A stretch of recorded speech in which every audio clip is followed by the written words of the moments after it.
solids,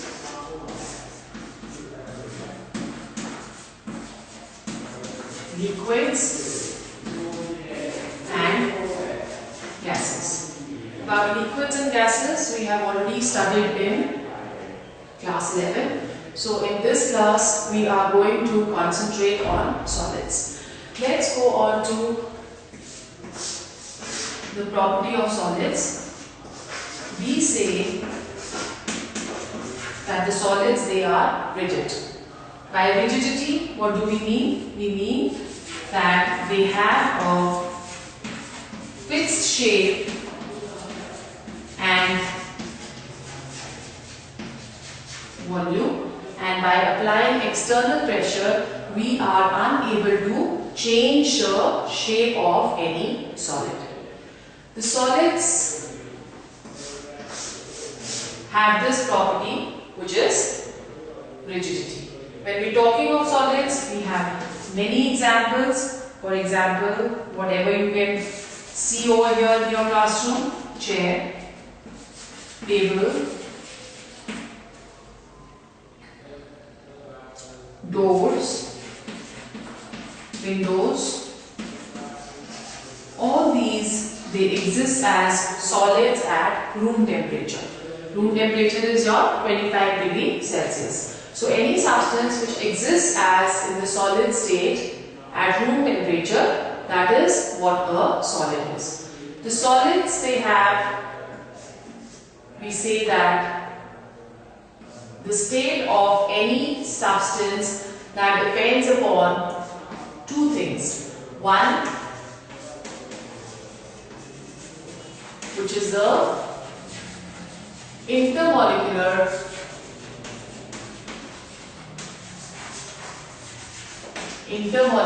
forces of attraction, and the second is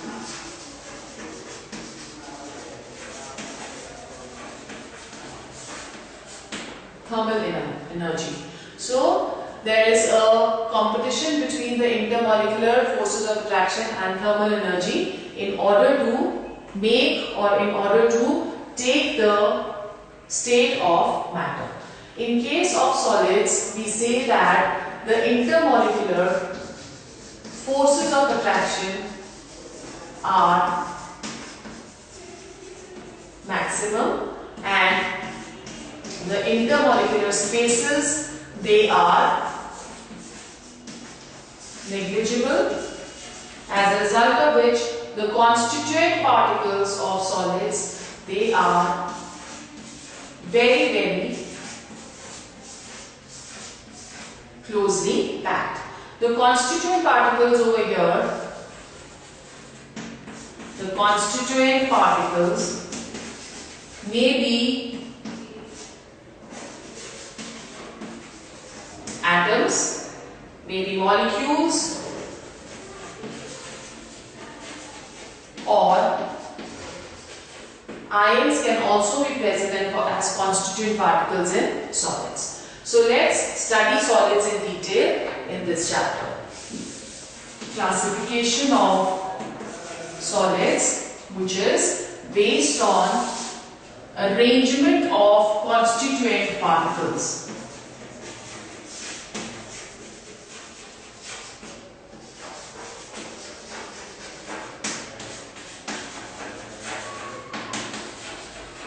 Arranged on constituent particles. Now, depending upon this, we classify the solids into two. The first is crystalline solids, and the second is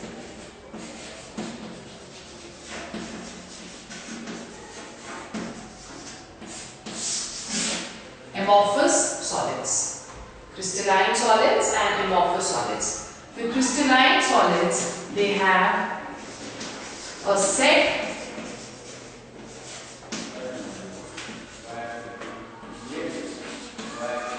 pattern of arrangement of constituent particles, which means that they have a definite pattern of arrangement of constituent particles, and this set pattern of arrangement that is almost the same throughout the crystals. Therefore, we say that the crystalline solids, they tend to have long range order. Long range order. Long range order is same arrangement of constituent particles. Same arrangement of constant particles over a larger area. So your crystalline solids, they have a set pattern of arrangement, therefore they have long range order. Whereas when we are talking of amorphous, the amorphous, they have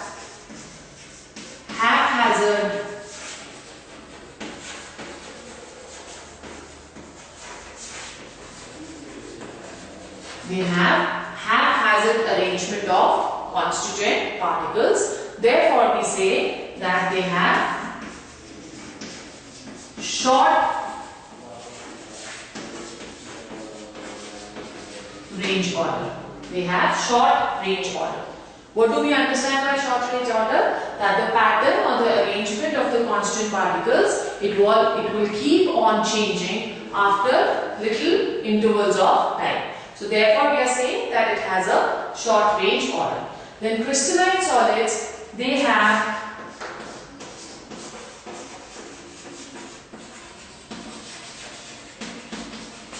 sharp melting points. Sharp melting points means that the solids, they abruptly they convert into liquids. For example, when we are talking of ice, it melts into its liquid state at 0 degrees Celsius. So 0 degrees Celsius is the melting point where it abruptly converts from solid to liquid state. Whereas amorphous, they do not have sharp melting points.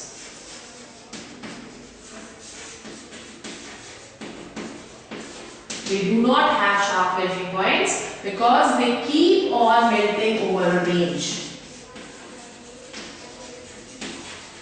Keep on melting over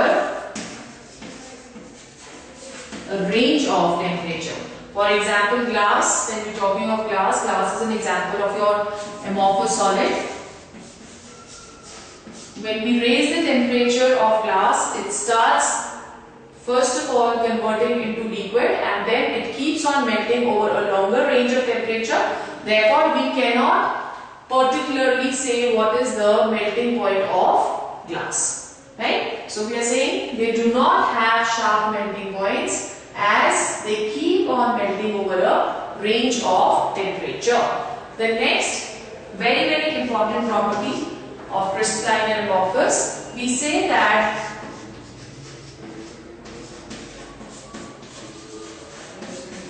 crystalline substances, they are anisotropic in nature. Now there are certain physical properties like refractive index, in which we say that the refractive index, it keeps on changing for crystalline substances from one direction to another. Right? So that is what your anisotropy is. Let's understand anisotropy with the help of an example. Let's say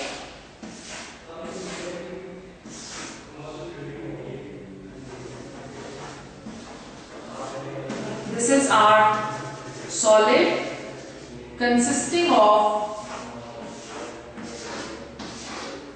two different components, but they are arranged in a set pattern. Now we are specifying two directions, A and A dash. Let's say that the light is traveling from A dash to A and we are specifying another direction, B dash to B. So we can draw a diagonal over here.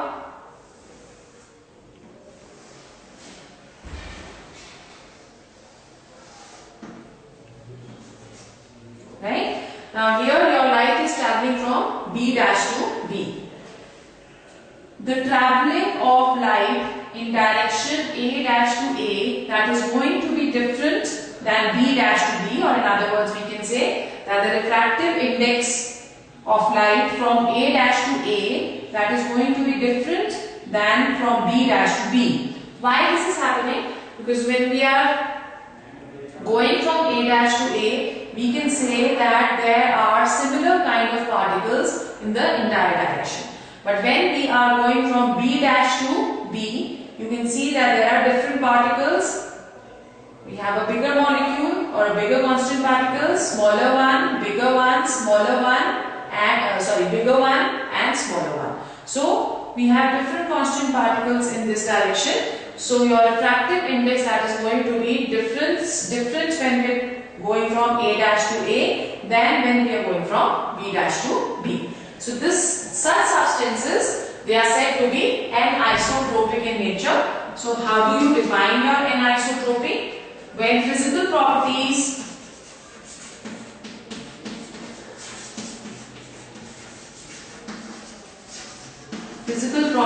are different in different directions. When physical properties are different in different directions, they are said to be anisotropic in nature. So we can say that our crystalline solids, they are anisotropic in nature. Whereas when we are talking of amorphous, the amorphous substances are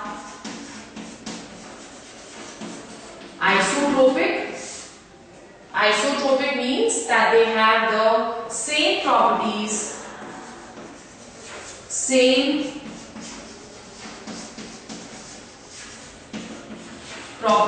in all directions.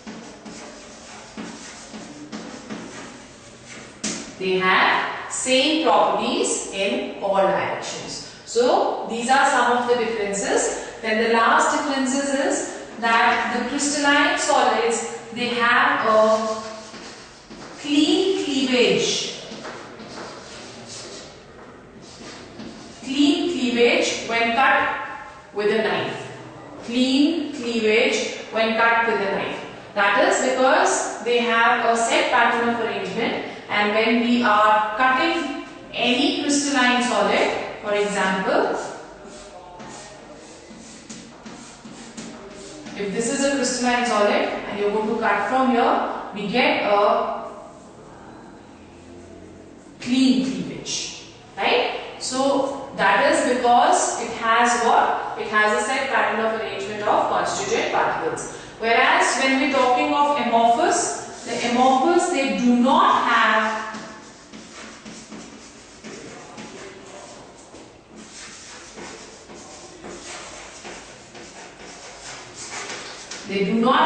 a clean cleavage. These are certain point of differences between crystalline and amorphous, and the classification that is based on arrangement of the constituent particles in solids. Let's see a few examples. Crystalline solids, NaCl,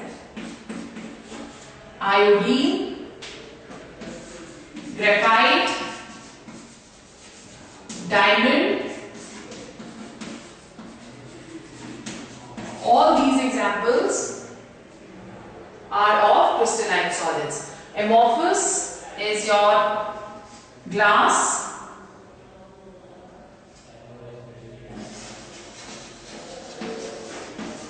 charcoal, silicon, rubber, plastics.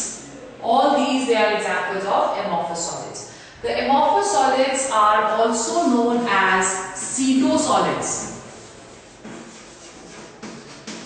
Also known as pseudosolids. Pseudo means false, so they are also known as false solids. Why? Because taking the example of glass, we see that the glass, when the temperature is raised, they have the property to flow. Therefore, we say that glasses or glass, it is a supercooled liquid.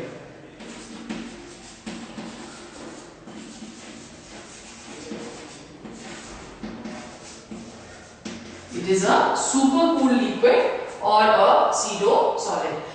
Now, how do we come to know that glass is a supercooled liquid? You must have noticed that in you can say buildings which are very old, the glasses of window panes, they are thicker at the bottom, whereas they are thinner at the top. That is because slowly and gradually, with increase in temperature, the glass that keeps melting and the bottom part that is thicker, whereas the upper part that is going to be thinner, thereby telling that your glass that is a supercooled liquid which has a tendency to flow. Right? So this is your first topic, classification of solids based on arrangement of constituent particles.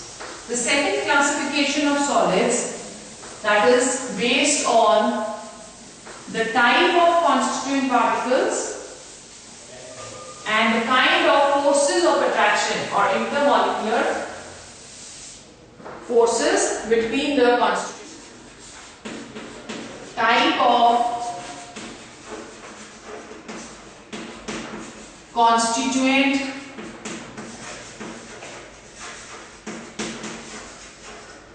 based on constituent types of constituent particles and forces of attraction between them. And the forces of attraction between them. Depending upon this, we classify our solids into four kinds. The first one is the molecular solids. Molecular solids. The second is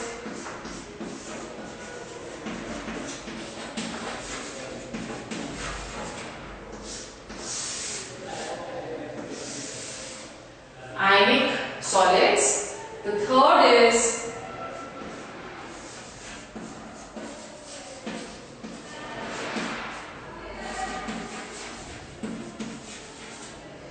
covalent solids.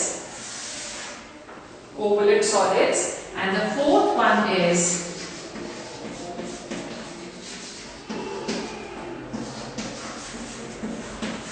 metallic solids. Metallic solids. Let's discuss all of them one by one. We go to the molecular solids. The constituent particles in molecular solids are molecules. They are further classified into three depending upon the forces of attraction between the molecules. The first one, that is non-polar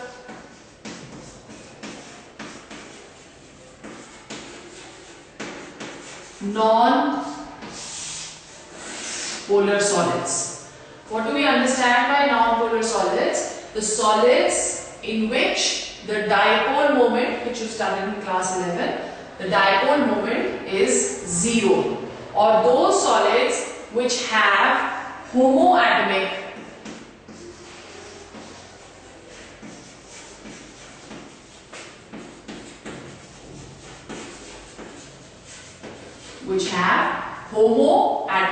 molecules.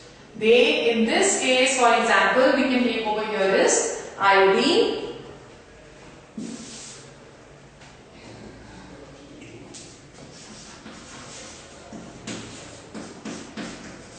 solid iodine. Solid iodine has both atoms of iodine, as a result of which the shared pair of atoms between iodine that remains in the center, such molecules, they are said to be non-polar. Another example which we can take over here, that is your solid carbon dioxide or ice. When we see the structure of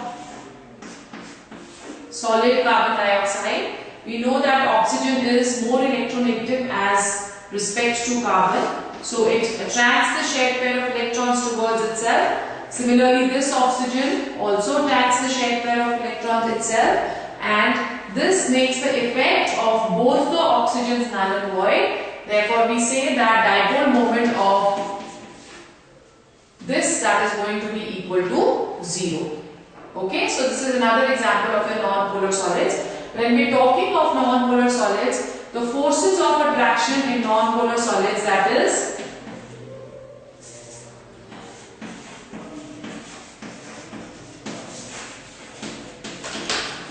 London forces, or they are also known as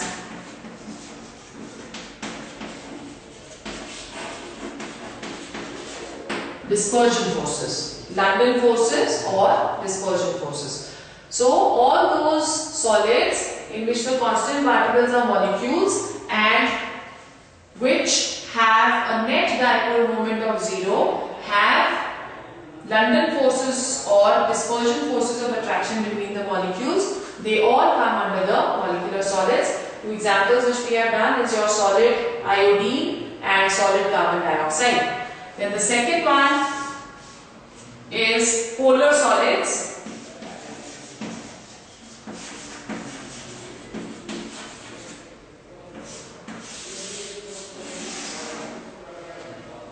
Polar solids. In case of polar solids, there are heteroatomic molecules present. Hetero means different and atomic means atom. So there are two or more than two kinds of atoms present in this. For example, we can talk of solid HCl. In this case, chlorine being more electronegative attracts the shared pair of electrons towards itself. So it gets a slight negative charge and hydrogen gets a slight positive charge.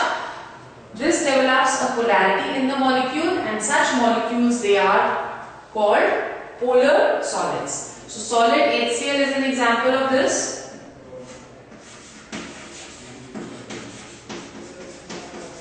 Solid ammonia is an example of this, and the forces of attraction which are present in polar solids are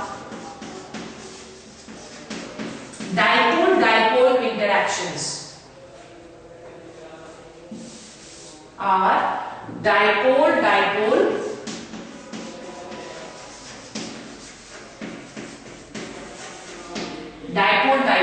interactions. The third type of solids, molecular solids, they are known as hydrogen bonded.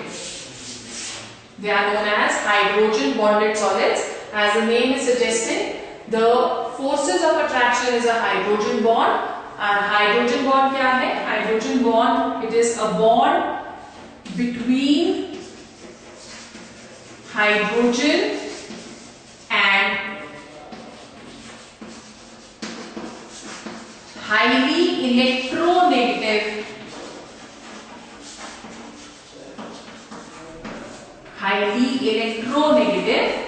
atom. An example of a hydrogen bonded is HF, where chlorine is very electronegative. So it attracts the shared pair of electrons towards itself to get a slight negative charge, and hydrogen gets a positive charge. Chlorine forms a special kind of bond with the next molecule of hydrogen chloride. So it exists as an associated molecule and has a hydrogen bond. Such molecules, they tend to have greater boiling points because they exist as associated solids. So molecular solids are of three types. Non-polar solids, examples we have done, solid iodine and solid carbon dioxide, and they have London forces of attraction. The second one is your polar solids. Polar solids in which heteroatomic molecules are present. An example is HCl and solid NH3. They have dipole-dipole interactions. The next one is your hydrogen bonded solids, in which the bond is between hydrogen and highly electronegative atom. And an example which we have done over here is HF. In all the three cases, the constituent particles, they are going to be molecules. So let's go on to our second kind of solids. So I am just going to write this in short so that we do not forget. The constituent particles are molecules, and there are three forces of attraction. One, London forces or dispersion forces. An example which we have done is of iodine and dry ice, solid carbon dioxide, which is also known as dry ice. The second is our dipole-dipole interactions.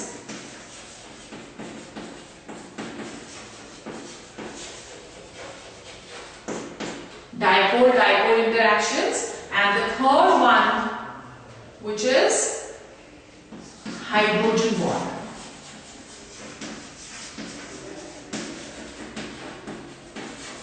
Hydrogen bond. Then we go on to the next kind of solids. In ionic solids, the constituent particles, they are going to be ions. And because ions are present, the forces of attraction are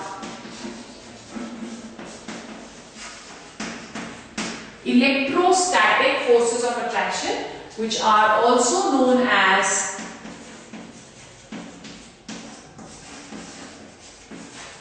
ionic bonds, which are also known as ionic bonds. An example of this we can do is all the ionic salts, they come under this category. We have NaCl, we have KCl,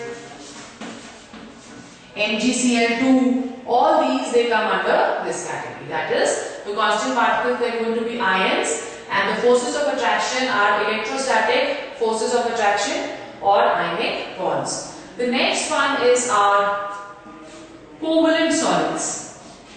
The constituent particles in covalent solids, they are atoms, and the forces of attraction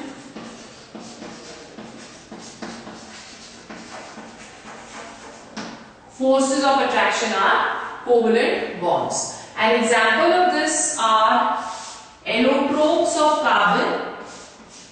What are allotropes? Or they are also known as polymorphs. Allotropes or polymorphs, that is, they are the elements of same atoms which have different structures. For example, your carbon has two allotropes, one which is graphite and the other one is diamond. Both the allotropes will have different physical properties. An example which we can take over here is that graphite, it is a good conductor of electricity, it is soft, whereas when we are talking of diamond, diamond is very, very hard and it is a bad conductor of electricity. So the allotropes, they have different structures and they have different properties. The shapes and the characteristic properties of graphite and diamond we will study in the next section.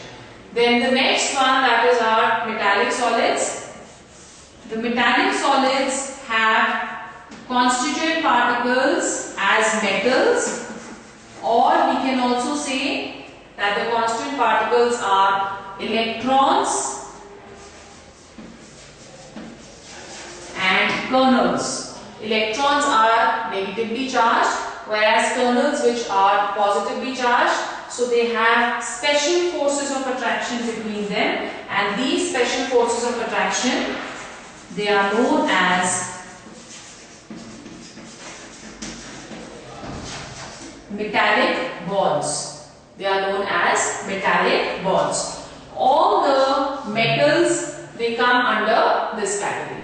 All the metals, they come under this category, like copper, sodium, aluminium, silver, etc. Right? So this is the entire classification based on the type of constant particles. Let's quickly take a recap. Molecular solids, the constant particles, they are going to be molecules with 3 different forces of attraction. If we have a non-polar molecule, the forces of attraction is London forces. If we have a polar molecule, the forces of attraction is dipole-dipole interactions. And if we have hydrogen bonded molecules, the forces of attraction, that is going to be a hydrogen bond, which is a bond between hydrogen and a highly electronegative atom. Right? Then we go to ionic solids. The constant particles is ions over here. They have electrostatic forces of attraction, or they are also known as ionic bonds. These are one of the strongest bonds which are present amongst all. Examples are NaCl, KCl, MgCl2. All the ionic substances, they come under this category. The third is your covalent solids. The covalent solids have atoms as their constituent particles, or जो bonds है उसके बीच में, they are the covalent bonds. An example is carbon, the 2 electrodes of carbon, graphite and diamond. And then we come to metallic solid. Metallic solid have negatively charged electrons in a sea of positively charged kernels, and they have special kind of bonds between them which are known as metallic bonds. All the metals, they come under this category. So this is our first section of our chapter 1. You've already done the difference between the structures of the 2 electrodes of carbon, that is diamond and graphite. So we quickly just memorize what it is.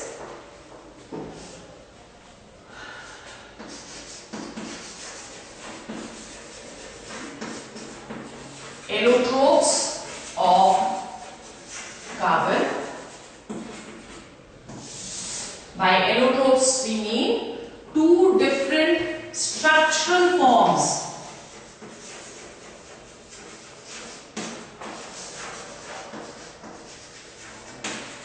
of the same element. 2 different structural forms of the same element. We are going to discuss 2 allotropes of carbon over here. The first one is diamond, and the second one is graphite. Diamond and graphite. Now in case of diamond, each carbon atom is covalently bonded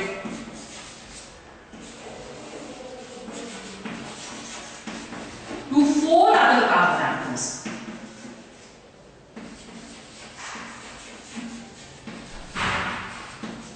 Four other carbon atoms. So if we look at the structure,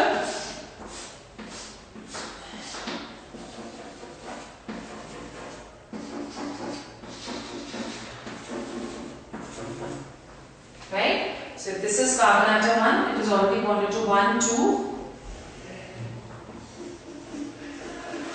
3, 4, right? Similarly, we are looking at this carbon atom already bonded to 2,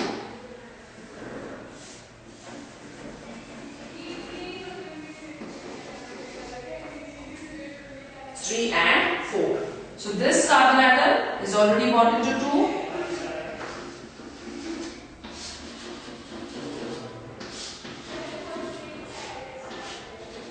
so this is how your structure of diamond that is going to be. The hybridization in case of diamond, it is sp3. As a result of its 3-dimensional network, diamond, that is the hardest substance known.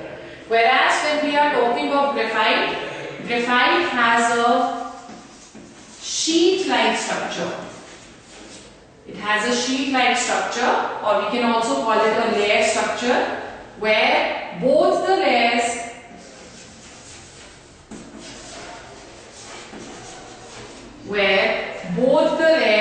they are bonded by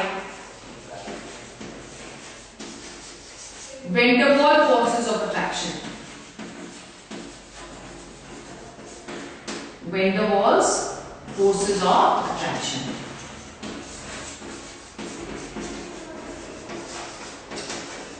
So when we are looking at the structure of graphite,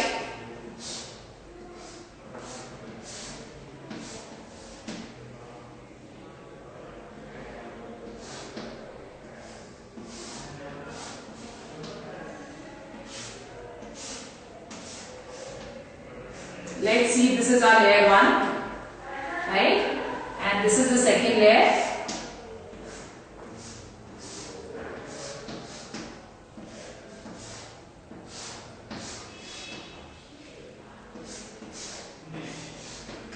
Both the layers, as I just said, they are attached to each other or bonded to each other with the help of van der Waals forces of attraction.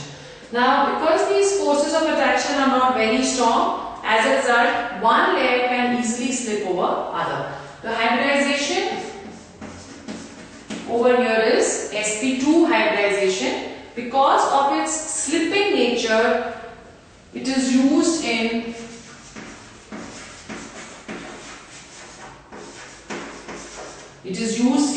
lead pencils, and also it is used as a lubricant, as it is very soft. Over here, graphite is a good conductor of electricity, because when we are looking at one of the carbon atoms, we see that it is connected to 3 other carbon atoms. As a result, one electron over here is free, and this electron is responsible for conduction of electricity in case of graphite. So quickly see the differences between diamond and graphite. In case of diamond, each carbon atom is covalently bonded to 4 other carbon atoms. Over here, each carbon is bonded to 3 other carbon atoms. This has a sheet-like structure, whereas diamond has a 3-dimensional structure.